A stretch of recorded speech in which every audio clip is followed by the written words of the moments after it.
Mark McDonnell from the Net Patient Network Ireland is our next presenter. So we're a relatively new group. We just set ourselves up in November 2012. We are the only net patient representative group in the Republic of Ireland. We have no paid people. It's all volunteer work. We're basically structured around a committee of around 10 people. Probably, like you will encounter yourselves, some of them are quite active and some are not very active. So it can be hard to get things done. In the time that we set up, though, we have 206 members, of which 125 are actually patients, and then 81 are friends or family. There was a National Cancer Registry Ireland has produced statistics for net patients, and they're saying that at the end of 2010 there was 830 net patients in Ireland alive, and they're recording the incidence as 4.6 per 100,000 of the population, which is saying an incidence of 209 new patients per annum. How realistic those figures are, we're not sure if 830 is really correct. I mean, it depended upon the classification when people were being diagnosed. So probably higher than that. What we do, like all of the groups there, first thing we did was set up a website to get information to people as being the most effective way we thought to get information out there. Obviously in general information, but specifically about Ireland and how the system works there, what is available, what's not available. Last year we did a patient booklet, again just using resources that's already there and just repackaging it to put a focus on what's available in our country. We have a closed Facebook group which is pretty active and doing quite well. And then we send out newsletters several times a year of what's happening with nets in the country. Our big thing that we do is we have an annual patient day which we put around the World Net Cancer Day, and that's growing year on year. We had about 120 people come to it this year, or in November just gone, and we get great buy-in from the doctors in the country. Dermot O'Toole is always there. We have other oncologists and endocrinologists from around the country. They come, and the Q&A, the open free-form Q&A, is hugely beneficial to people. And just mixing with other patients, for newly diagnosed patients, they get huge benefit from talking, seeing and hearing other patients and what their stories are, and they get great hope for the future for themselves. Sorry? Singing. We'll have to add that to the agenda for Dermot. So the supports we do is really by ourselves. If somebody comes to us and they need help, then we will try and put them in touch with somebody in their own area, just to give them, the support and help them through what they're going through. Then we obviously do advocacy, and we will. People will come to us that are maybe in another hospital and not getting the proper treatment, and we try to see can we get them into the net system that's there.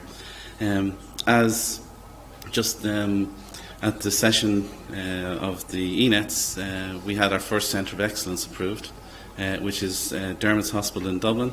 It's called St Vincent's, and that's the first time we've had a Centre of Excellence.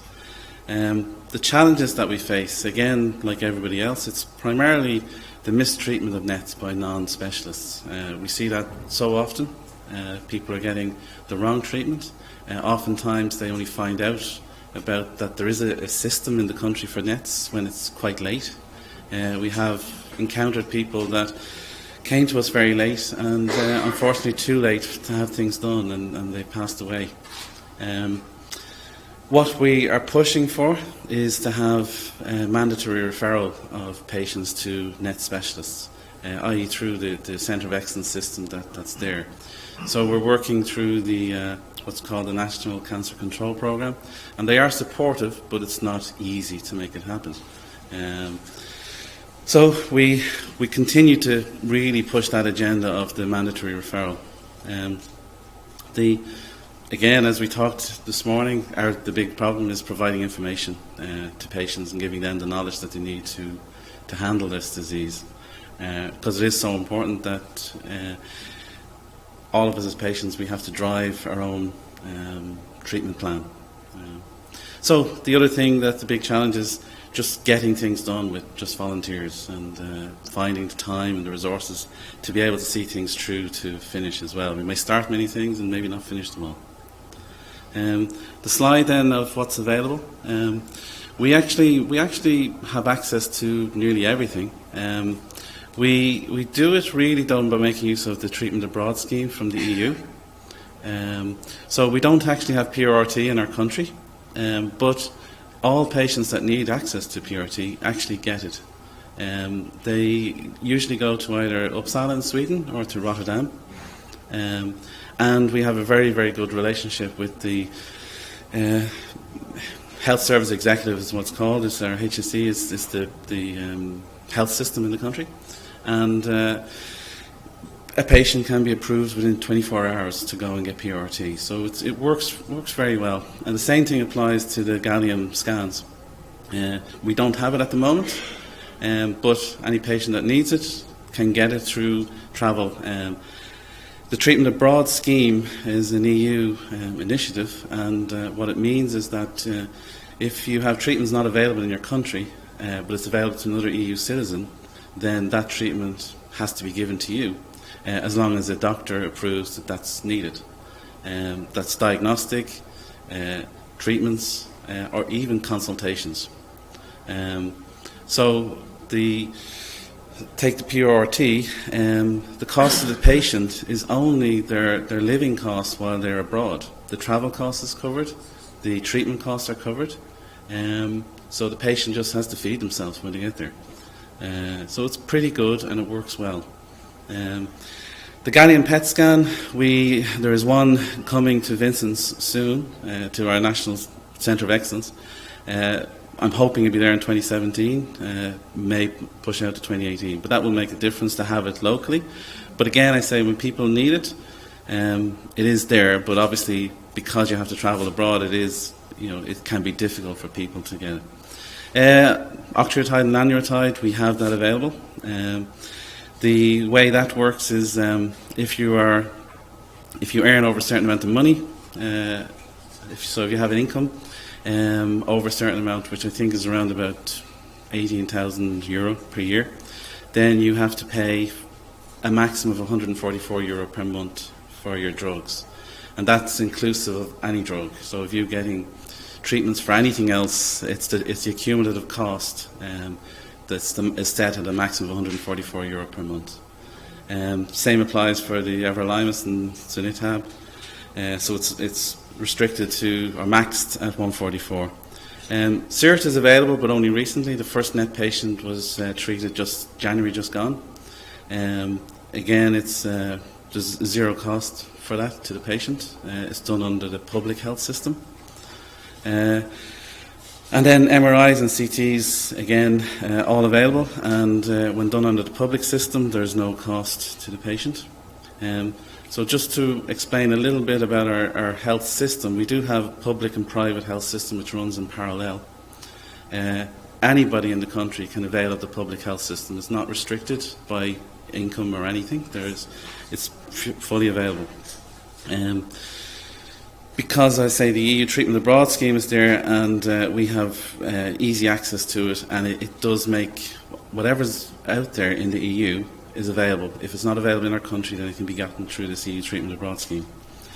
I say medical card holders, that's people who have low incomes, and so for the lanreotide, octreotide, they pay €2.50 per prescription, €2.50 per prescription item, to a maximum of €25 per month. And then the non-medical card holders are people who have more income, don't qualify for that scheme, then they are maxed at €144 per month.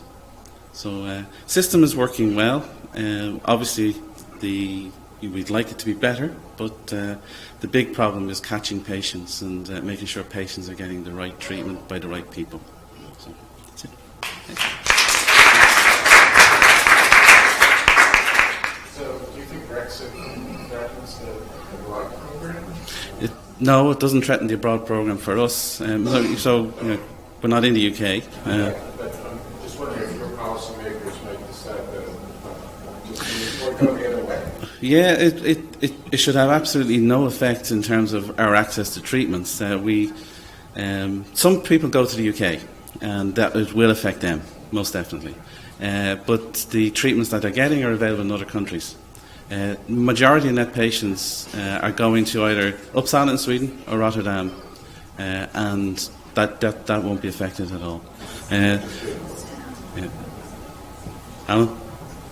I'm interested in just that you're actually very actively employing a smaller country the ability to go to another country that offers treatment such as ourselves, PRT. But one thing that I wasn't clear on was what cost is that? Do you know yourself about PRT or George do you? They charge on. I don't know what they're charged across the border. What they charge. I think Your government will pay they will pay it. My understanding is something around about €20,000 per cycle or per dose? per dose, I think. Per dose. Yeah. Yeah. But my understanding is Uppsala is about 12 to 15,000 euros, and Rotterdam is in now Maybe there's extra costs that they charge to our health system, but it's reasonable. It works well. It works well. Can I just ask, I thought it was part of the accreditation of the Centre of Excellence within the ENETS that you had to have like those services. Is that correct within the institution or not? If they've got an agreement, you have to have those facilities, but okay. Yeah, right. You don't need to actually do on site. Okay, let's move on. Do they do those things? I mean, I assume they do it here. They do. So that, I mean, Right. They're really looking for reason. There's a tight agreement. Not in the. You have to have access to PRT, so you couldn't be any of the Centre of Excellence. They didn't have that agreement set up because they haven't got access to all those. Yeah. I just thought it was Thanks, Mark. Our next presenter, Christina.